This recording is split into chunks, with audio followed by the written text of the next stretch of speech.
7:35, time to jumpstart your morning with Daybreak's top stories, all evolving around the wind and the weather. State Emergency Operations Center is now activated, offering a central spot to coordinate the response to the winter blast. The governor has also activated nearly 150 National Guard members to help along highways. In Indianapolis, the city says crews will start salting streets mid-afternoon. Leaders are also urging everyone to cover up outside, keep pets inside, check on neighbors who are vulnerable, and take steps to make sure your pipes don't burst during the deep freeze. And Indiana's Department of Homeland Security is one of the many agencies helping people get ready for this winter storm. The department's Emergency Management and Preparedness Director joins us now. Mary Moran, good morning. So currently a few Indiana counties are under travel alerts. Can you explain the difference between the levels of these alerts?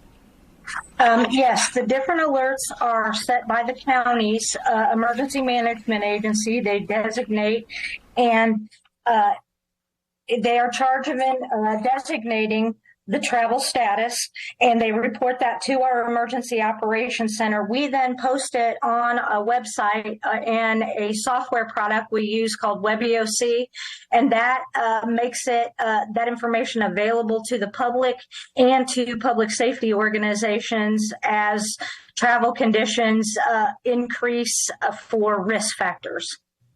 And knowing those differences between the advisory, watches, and warnings will help people better prepare for their traveling during this holiday season and when dealing with this storm. So speaking of that traveling, what do people need to know when driving? Okay, well, we're asking a few things. If you don't have to travel during the worst parts of the storm today into tomorrow, maybe into Saturday morning, if you do have to travel, we are asking that you perhaps alter your travel plans and leave a bit early or push it back and leave a bit later.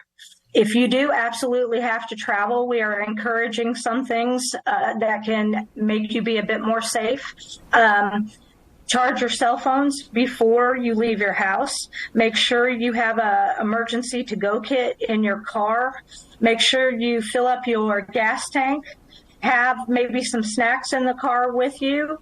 If you do get stranded, we want to keep you safe and warm until a first responder can get there to assist you.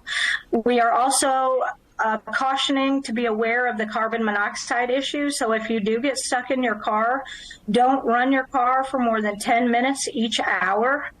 And again, keep those cell phones charged. We're also encouraging, if you have those portable cell phone chargers, maybe take one with you of those as well. And you mentioned that emergency kit that people should keep in their cars. What are a few items people should have on hand?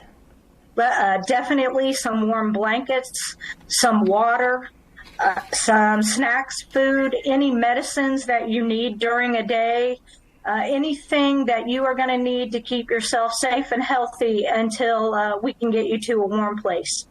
Yeah, making sure you have all of those things in your emergency preparedness kit would be ideal. So it's a good time to get that in order. You have all those different items listed on your screen. It was listed. We'll make sure we put them online for you.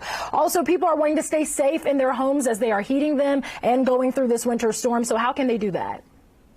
Okay, a couple things. If your power goes out, we're encouraging you, of course, to call your utility company right away. Gather all your family members into the most insulated room, maybe hang up some blankets of those at those rooms to keep the heat centralized in those areas.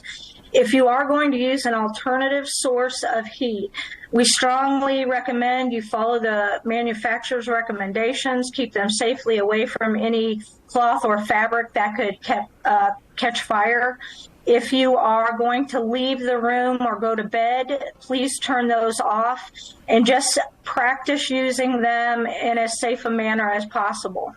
And Mary, one quick last question. In case of power outages, what do people need to know? Okay, if the power does go out, depending on the wind and how long the event lasts, it could be a while before the power comes back on.